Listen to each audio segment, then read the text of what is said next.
Jinti. Selamat pagi.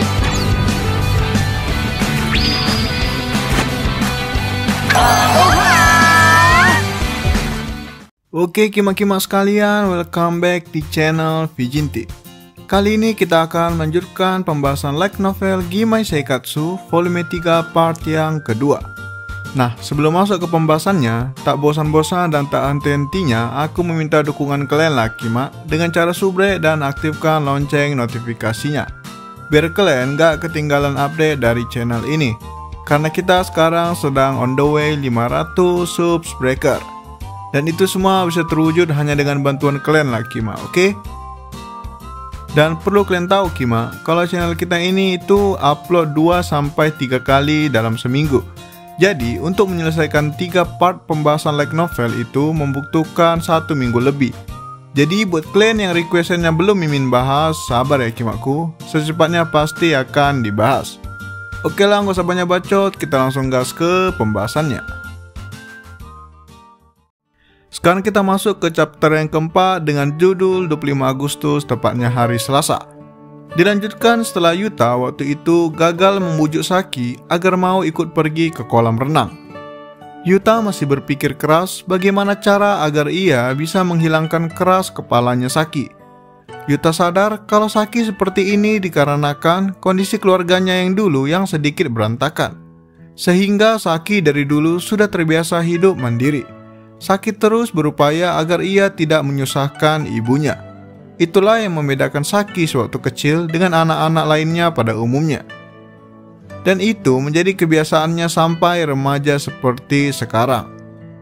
Selagi berpikir, Yuta juga teringat dengan perkataan Akiko, yang dimana Akiko ingin agar Saki sekali-sekali bertindak egois untuk dirinya sendiri. Yuta pun sadar kalau keinginan kedua ibu dan anak tersebut sangat bertentangan, sehingga cukup sulit untuk mewujudkannya. Sang ibu yaitu Akiko ingin sekali agar Saki sesekali mementingkan keinginannya sendiri. Sementara itu, Saki ingin agar ia menjadi orang yang mandiri yang tidak merepotkan orang lain. Yuta pun belum bisa menemukan jalan keluar dari permasalahan tersebut. Kemudian dilanjutkan keesokan paginya. Yuta seperti biasa langsung segera menuju ke meja makan untuk sarapan. Namun kali ini Saki bangun terlambat, sehingga tidak ada makanan yang tersedia di atas meja makan. Yuta pun sadar kalau ia tidak bisa terus-terusan mengharapkan Saki untuk membuatkan sarapan untuknya. Yuta pun dengan segera ingin menyiapkan beberapa roti panggang untuk dirinya. Namun tiba-tiba Saki keluar dari kamarnya. Saki terlihat sangat kurang tidur karena memiliki kantung mata yang cukup besar. Yuta pun bertanya mengenai kondisi Saki. Saki menjawab kalau ia tidak bisa tidur semalam. Setelah mengatakan demikian, Saki pun menoleh ke arah meja makan dan ia pun sadar kalau ia lupa untuk menyiapkan sarapan pagi bagi Yuta. Saki pun dengan panik sambil meminta maaf karena sudah bangun terlambat. Saki pun dengan cepat ingin mengambil alih dapur untuk segera menyiapkan sarapan. Namun Yuta langsung menghentikan Saki. Yuta berkata kalau kondisi Saki sekarang sangat butuh istirahat yang cukup. Namun awalnya Saki masih keras kepala dan bersikeras ingin tetap memasak. Akan tetapi Yuta juga tidak menyerah. Ia melarang Saki untuk beraktivitas hari itu. Yuta berkata kalau Saki hanya perlu beristirahat. Saki yang tidak bisa melawan lagi pun akhirnya pasrah dan diam duduk di meja makan dengan wajah yang masih kurang tidur. Yuta pun segera menyiapkan roti untuk sarapan mereka berdua. Kemudian selagi makan, tiba-tiba Saki angkat bicara. Saki mengatakan kalau ia tidak keberatan untuk ikut ke kolam renang. Mendengar itu, Yuta pun terkejut dan terdiam menatap Saki sebentar. Kemudian Saki lanjut bicara dengan berkata kalau ia sudah memikirkannya semalaman. Itulah alasannya ia tidak bisa tidur sampai subuh tadi. Yuta yang mendengar itu masih terkejut dengan perkataan Saki barusan. Kemudian Saki berkata kalau ada halangan yang membuatnya tidak bisa pergi hari itu. Dan tentunya Yuta juga pasti tidak bisa ikut. Dikarenakan hari itu mereka mempunyai shift kerja. Dan kebetulan shift kerjanya Saki itu sama dengan Yuta. Sehingga otomatis Yuta juga tidak bisa pergi. Namun mendengar itu Yuta tidak panik. Ia berkata kalau itu merupakan hal yang mudah, karena mereka hanya perlu meminta perubahan jadwal shift kerja. Yuta pun berkata kalau ia akan meminta perubahan shift kerja mereka berdua kepada manajer toko. Saki mendengar itu pun setuju. Mereka pun segera pergi ke tempat kerja mereka untuk bekerja, karena mereka memang mempunyai shift kerja hari itu. Dan sekalian mereka juga ingin meminta perubahan shift kerja kepada manajer tempat mereka bekerja. Kemudian dilanjutkan di perjalanan. Yuta dan Saki ingin mengajukan perubahan shift kerja mereka. Itulah mengapa mereka memutuskan untuk pergi ke tempat kerja bersama hari itu. Di perjalanan, Saki meminta maaf kepada Yuta karena sudah bersikap sedikit kasar waktu itu. Yuta yang mendengar itu sedikit bingung mengenai kejadian mana yang Saki maksud. Saki pun melanjutkan kalau ia tidak bermaksud berkata tidak sopan pada saat melihat Yuta dan Yomi pergi bersama ke tempat kerja waktu itu. Mendengar itu pun Yuta langsung ingat. Ia di situ juga heran mengapa Saki waktu itu tiba-tiba bertindak sedikit aneh daripada yang biasanya. Kemudian Saki melanjutkan dengan berkata kalau ia ingin agar Yuta jujur kalau Yomi itu ialah pacarnya. Yuta yang mendengar itu pun terkejut sekaligus bingung.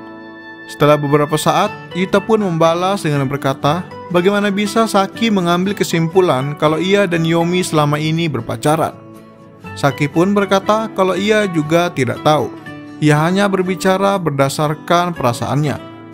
Mendengar itu, Yuta sedikit berharap dengan jawaban Saki barusan. Namun Yuta memaksa pikirannya untuk berhenti berpikir.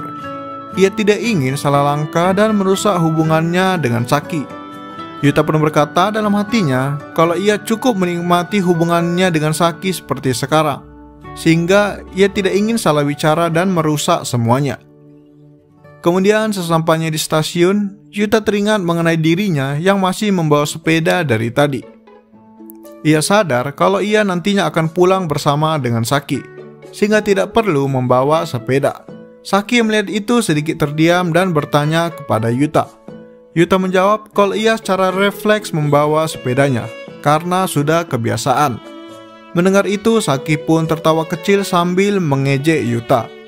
Yuta yang menyaksikan itu tersenyum kecil dan sedikit lega dengan keadaan Saki sekarang, yang dimana hari-hari sebelumnya ia bekerja sangat keras sampai tidak ada istirahat dan refreshing sedikit pun. Yuta senang kalau ia bisa membantu Saki dalam pemulihannya.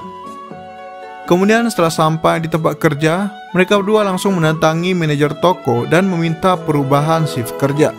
Setelah memeriksa jadwal, manajer mereka pun mengizinkan perubahan shift kerja mereka untuk hari lusa. Yuta dan Saki mendengar itu pun seketika langsung ceria. Mereka pun segera berganti seragam kerja dan mulai bekerja. Kemudian kita masuk ke chapter yang kelima dengan judul 26 Agustus tepatnya hari Rabu. Kemudian dilanjutkan keesokan harinya. Yuta bangun pagi dan menuju ke meja makan untuk sarapan. Hari itu Saki sudah bangun lebih awal kembali seperti dulu.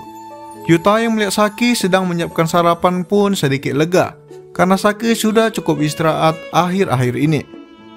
Kemudian saat sedang sarapan, Yuta berkata kepada Saki kalau ia akan membeli pakaian renang nanti sepulang kerja, sehingga mereka tidak bisa pulang bersama nantinya. Mendengar itu, Saki mengangguk dan tidak mempermasalahkan hal kecil tersebut. Kemudian dilanjutkan pada saat di tempat kerja. Yuta dan Saki datang sedikit lebih awal dari biasanya.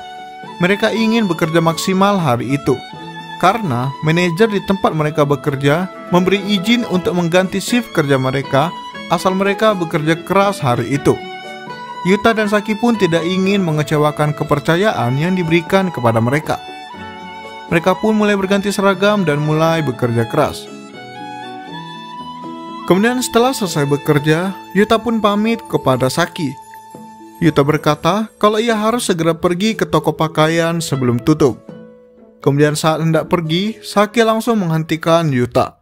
Saki berkata kalau ia akan menemani Yuta membeli pakaian renangnya, karena sekaligus ia juga ingin membeli pakaian renang baru. Mendengar itu, Yuta sedikit terkejut. Ia tidak menyangka akan tiba saatnya ia akan pergi berbelanja dengan seorang gadis seusianya. biarpun gadis itu ialah adik tirinya. Kemudian Yuta pun tidak keberatan dengan hal itu dan mereka pun bergegas pergi menuju toko pakaian. Sesampainya di sana, Saki berkata kalau mereka akan berpisah di situ. Saki berkata kalau ia akan pergi ke area pakaian wanita dan Yuta pergi ke sebaliknya. Mendengar itu, Yuta sadar kalau itu pemikiran yang masuk akal. Karena ia juga tidak ingin menimbulkan kesalahpahaman jika memasuki area pakaian wanita. Mereka pun berpisah dan mulai berbelanja pakaian renang masing-masing. Oke lah Kima, itulah pembahasan dari sudut pandang Yuta. Dan seperti biasa, aku juga akan tampilkan buku harian Saki, biar kalian tahu alur ceritanya dari sudut pandang si Saki. Oke, langsung aja, ini dia buku harian Saki.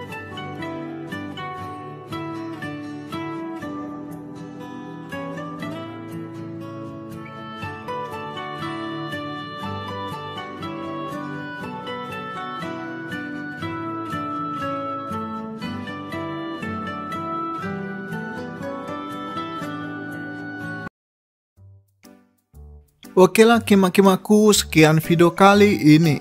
Untuk part kali ini memang cukup singkat, karena klimaks ceritanya akan terjadi di part selanjutnya, yang tentunya akan kita bahas di video selanjutnya. Jadi jangan kemana-mana, jangan main jauh-jauh, tetap stay di channel kita ini. Baiklah, jangan lupa like, comment, subscribe, and goodbye Kima.